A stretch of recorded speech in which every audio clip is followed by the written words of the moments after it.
Começa agora. Diário Econômico PicPay. Uma análise das principais informações que impactam os mercados, A economia global e do Brasil. de segunda a sexta, às 6 da manhã, no Spotify e YouTube. Fala pessoal, bom dia. Meu nome é Igor Cadilhac, economista aqui do PicPay, e sejam bem-vindos ao seu Diário Econômico. Hoje é sexta-feira, dia 27 de setembro de 2024. Em linha com o esperado, o relatório trimestral de inflação veio com tom hawkish, falando mais duro no sentido de mais juros. O destaque foi para alta para 3,5% na projeção de IPCA no segundo trimestre de 2026, que passa a ser o horizonte relevante nas próximas reuniões. E como a expectativa para fim de 2026 está em 3,3%, a reancoragem para a meta está prevista para 2027. Com relação à atividade, o Banco Central revisou a projeção de PIB desse ano de 2,3% para 3,2%, refletindo a revisão relevante do hiato do produto mais apertado. Juntando aqui todos aqueles outros desafios que a gente vem destrinchando, hoje esse cenário já conversa com uma Selic terminal de pelo menos 12%, que inclusive é a nossa estimativa. O único ponto curioso foi que, de acordo com o presidente do BC, Campos Neto, eles nem consideraram uma alta inicial de 0,50 na última reunião. Mas bom, aí não teve jeito, os DIs curtos e médios subiram mais de 10 pontos. Por outro lado, China segue ajudando. Depois das medidas de estímulos anunciadas no começo da semana, o governo chinês interpretou que ainda era insuficiente. Agora eles estão considerando injetar até 1 trilhão de yuans para ajudar grandes credores. A ideia é o financiamento vir via emissão de títulos especiais e dar mais suporte à economia, que está em dificuldades e se distanciando da meta de crescimento de 5%. Ainda é cedo para saber se essas medidas promoverão uma mudança estrutural no país, mas certamente são medidas na direção correta. Como temos visto, isso tem sido positivo para os mercados, principalmente pelos ativos mais dependentes da demanda chinesa, como é o nosso caso.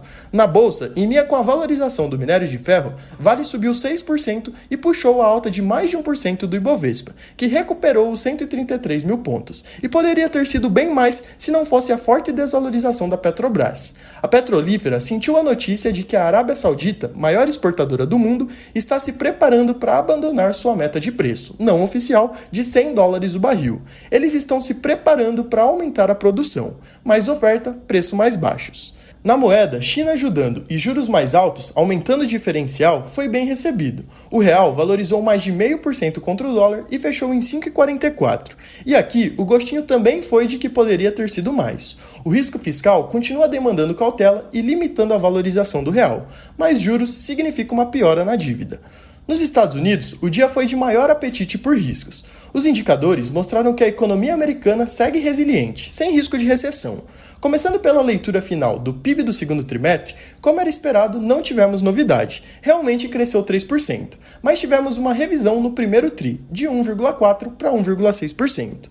Dando continuidade, os pedidos de auxílio-desemprego caíram ao menor nível dos últimos 4 meses na semana passada, e as encomendas de bens duráveis, que vinham de uma alta de 10%, se mantiveram estáveis em agosto. Era esperado uma queda de mais de 2,5%. É verdade que as vendas pendentes de imóvel vieram mais fracas. A habitação por lá segue sendo um desafio, mas até aqui tivemos boas novas. De acordo com uma pesquisa da Freddie Mac, as taxas hipotecárias caíram para o menor nível em 2 anos. A secretária do Tesouro, Janet Yellen, disse em entrevista que a queda nos custos de moradia permitirá uma inflação na meta de 2%. A última vez que o mercado estava com uma narrativa de Goldilocks não deu muito certo, e ainda é cedo para dizer isso, mas pelo menos ontem tivemos esse déjà vu. Economia crescendo e sem pressões inflacionárias. As bolsas de Nova York todas subiram, e o S&P e o ouro renovaram recordes de fechamento. Nos juros, a fala do presidente do Fed, Jeremy Powell, acabou sendo um não evento. Os treasuries avançaram e foram perdendo tração ao longo da curva. Para hoje, a agenda é bem movimentada. Começando pelo Brasil, teremos nossos dados de mercado de trabalho de agosto. Projetamos uma criação líquida de 220 mil vagas para o CAGED, conversando com uma taxa de desemprego estável tanto no principal como feitos os ajustes sazonais em 6,8% e 6,7% respectivamente. Esses são mais números consistentes com pleno emprego e abaixo da Nairu, ou seja, potencialmente inflacionário.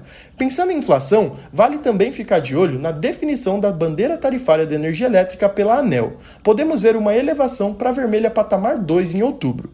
Além disso, o Banco Central divulga os números de crédito, também de agosto. Como o próprio diretor do BC, Diogo Guilhem, comentou ontem, o mercado de crédito voltou a mostrar tração. Esperamos uma nova aceleração puxada pelos recursos livres.